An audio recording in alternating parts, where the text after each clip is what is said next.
হ্যাঁ কতখানি পরিষ্কার হয়ে গেছে অনেকখানি।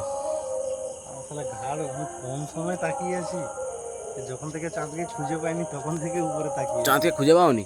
প্রথম তো বেরিয়ে চাঁদকে খুঁজে পাইনি, দেখতে পাইনি তো। কেন? তখন তো পুরো ফুল গহন, ও তখন তো ফুল গহন, ফুল গহনে কাই খুঁজবো বাবা, তখন তো অন্ধকার পুরো। পুরা খেয়ে নিবে। হ্যাঁ পুরো ঢাকা তো, কিচ্ছু দেখা যায় না। পুরো খুঁজতে খুঁজতেই তাহলে দেখতে পেয়ে গেছি, আমি বলি, ওটাই তাহলে চাঁদ। এই বলে এই আজকে যে যে চন্দ্রগ্রহণটা, এটা একটা অপূর্ব দৃশ্য। এগুলো অ্যাকচুয়ালি দেখো যে কয়েকশো বছর বছর পরে পরে এইসব জিনিসগুলো দেখা যায়।